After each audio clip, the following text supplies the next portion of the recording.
আমি সুস্মিতা চলে এসেছি আবার একটা নতুন ব্লগ নিয়ে। আজকের ব্লগটা ভীষণ রকমের একটা ইন্টারেস্টিং ব্লগ হতে চলেছে, so don't skip it and watch till the end. আমরা সকাল সকাল বেরিয়ে পড়েছি সবাই মিলে। যেহেতু আমরা 6জন আছি, সেই জন্য আমরা একটা ইনোভা ক্রিস্টা বুক করে নিয়েছিলাম। সকালবেলা এত ঠান্ডা ছিল যে মা একদম মুখে পর্যন্ত শাল চাপা দিয়ে বসেছিলেন।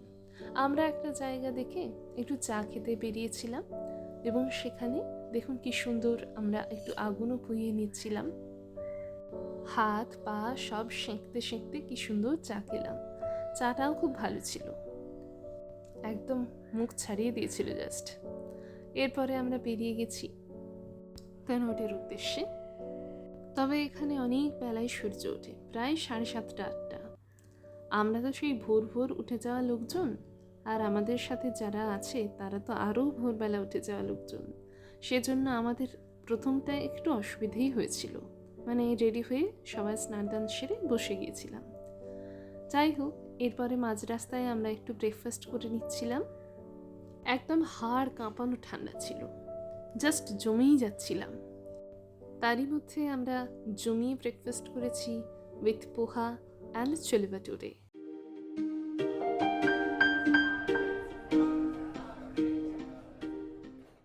মানে যেরকম হয় আর কি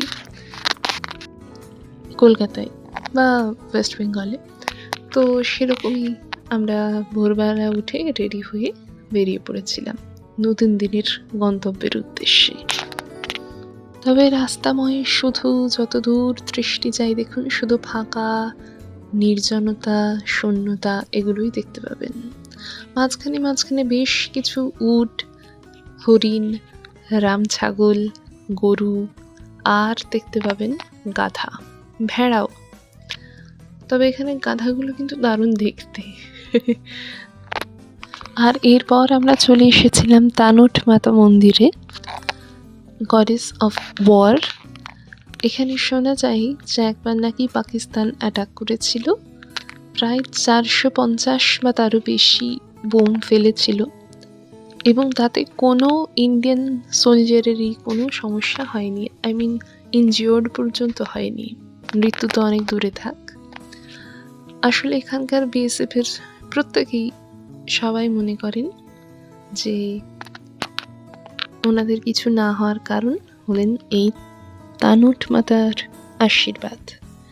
ওনার আশীর্বাদের ফলেই ওনারা সকলে সুস্থ স্বাভাবিক ছিলেন, কোনো রকমের কোনো অঘটন ঘটেনি। উল্টে পাকিস্তানের যারা বোম ফেলেছিল পাকিস্তানের, তারাই নাকি ফিরে চলে গিয়েছিল। মন্দিরটার ভীষণ ভালো একটা ভাইব আছে। আর ওর পাশেই একটা আছে ছোট্টখাটো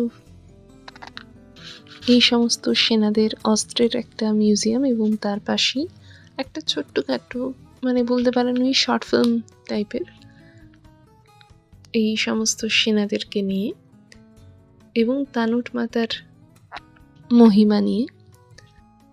এখানের যারা বিএসএফের মেম্বাররা আছেন, ওনারাই প্রচণ্ডভাবে ডেডিকেটেডলি তানুট মাতাকে মনে প্রাণে বিশ্বাস করেন এবং ওনার পুজো করেন।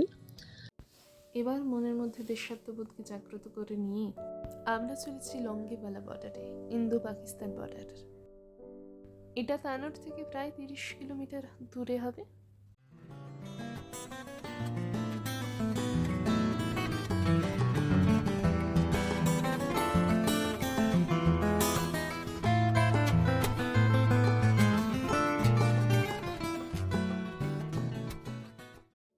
এই হলো শেষের শুরু, অর্থাৎ ইন্দো পাক বর্ডারের মেন গেট। আর আমরা এগিয়ে চলেছি সেই সীমারেখার উদ্দেশ্যে, তাকে চাক্ষুষ প্রত্যক্ষ করব বলে, আর অনুভব করব দেশের প্রতি সেই ভালোবাসাকে, যার জন্য লক্ষ লক্ষ সৈনিকরা তাদের প্রাণ পর্যন্ত উৎসর্গ করতে তৈরি থাকেন। আর এরপরে এখন আমরা আছি লঙ্গেওয়ালা ব্যাটলফিল্ডে, যেখানে ঘটে গিয়েছিল 1971-এর সেই ভয়াবহ ইন্দো পাক যুদ্ধ। সমস্ত দেশের সেনাবাহিনীই চায় যাতে যুদ্ধ না করতে হয়, তার কারণ যুদ্ধ মানেই বিনাশ।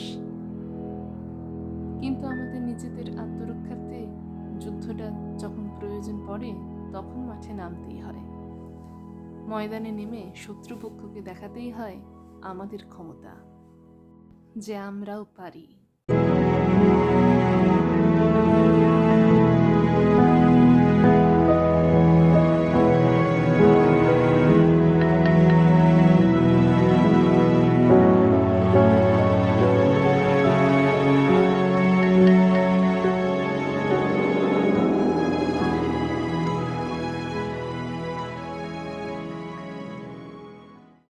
এরপরে আমরা চলে গিয়েছিলাম একটা ডকুমেন্টারি ফিল্ম দেখতে। আর এই ফিল্মটা দেখানো হয়েছিল সেনাবাহিনীর একটি বাংকারের মধ্যে। এক অন্যতম অভিজ্ঞতা। এখানে ভিডিও অ্যালাউড ছিল না, তাই আমরা বেরিয়ে গিয়েছিলাম। আর আমাদের লাঞ্চের টাইমও হয়ে গিয়েছিল, তাই আমরা লাঞ্চ করতে ঢুকে গিয়েছিলাম। আর এই দেখুন, অথেন্টিক রাজস্থানী মানুষের পোশাক এখানে, মানে পুরুষ মানুষদের সাদা ধুতি পাঞ্জাবি এবং তার সাথে মাথায় পাগড়ি। আমরা এখানে খাবার অর্ডার দিচ্ছিলাম এবং তারপরে খাবার এসে গিয়েছিল, একটু দেরি হয়েছিল। তো তারপরে আমরা বেরিয়ে পড়েছি মরুভূমির টানে।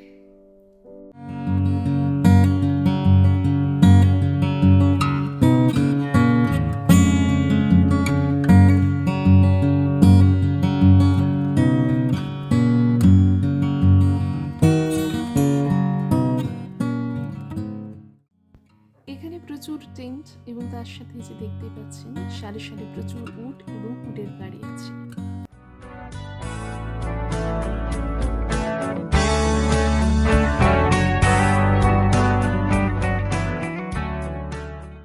আর বইয়ের পাতা থেকে সোজা চোখের সামনে থর মরুভূমিকে দেখতে মনের মধ্যে উত্তেজনা নিয়ে আমরা জিপ সাফারি করতে জিপের মধ্যে উঠে পড়ছিলাম। এরপরে এই যে আমরা জিপ সাফারি করছি, এক একবার যা মনে হচ্ছে যেন আমাদেরকে নিয়ে উথাল পাথাল চলছে। কখনো যেন মনে হচ্ছে একটা বালির এভারেস্টে পৌঁছে যাচ্ছি, আবার সোজা আমরা নেমে চলে আসছি পুরীর সমুদ্রে। তবে সবটাই বালির কিন্তু। তবে বয়স্ক মানুষদেরকে নিয়ে গিয়েও আমাদের কিন্তু কোনো রকম অসুবিধা হয়নি, বরং সবাই প্রচণ্ডভাবে এনজয় করেছি। এই এক্সপিরিয়েন্সটা চিরকাল মনের মধ্যে রয়ে যাবে। আমাদের জিপ সাফারি কমপ্লিট। আমরা চলে এসেছি একদম সেই থর মরুভূমিতে, চারিপাশ শুধু বালি। আর আমরা এটা বাইক রাইডিং করছি, ভীষণভাবে এনজয় করেছি। ভয় তো একটুই লাগেনি। এটা খানিকটা ওই মেলায় ব্রেক ড্যান্সের চাপার মতো হয়ে গেছিল। হ্যাঁ, একবার মনে হচ্ছিল একবারে বোধহয় গোটা গাড়ি উল্টে গেল, কিন্তু ভীষণ ভালো লেগেছিল। আর এরপরে আমরাও একটু চালিয়ে নিয়েছিলাম, আমাদেরকেও চালাতে দিয়েছিল। তারপরে আবার আমরা ফিরে চলে এসেছিলাম। আর এরপরে আমরা সোজা সকলে মিলে মরুভূমির জাহাজের পিঠে চড়ে গিয়েছিলাম মরুতীর্থ জয় করতে। প্রথমে যখন উটটা নিচ থেকে উঠছিল তখন মনে হচ্ছিল সামনের দিকে উটটা নিয়ে গিয়ে ফেলে দিচ্ছিল আমাদেরকে। আর এই শিশুগুলোই আমাদের উটের সাফারিটা করিয়েছে, তাই ওরাও স্মৃতির পাতায় একটু জায়গা করে থেকে যাক। রোজ সকালে বেরিয়ে যেতাম বলে এডিট করতে পারি, তাই জন্য এতদিন ব্লগ আসেনি। তবে এবার থেকে কিন্তু নিয়মিত ব্লগ আসবে আবার। আজকের ব্লগটা এখানেই শেষ করছি। যদি কিছু ভালো লেগে থাকে ডেফিনেটলি কিন্তু লাইক, কমেন্ট, শেয়ার এবং সাবস্ক্রাইব করবেন। দেখা হবে পরের ভিডিওতে। Till then stay tuned and tata.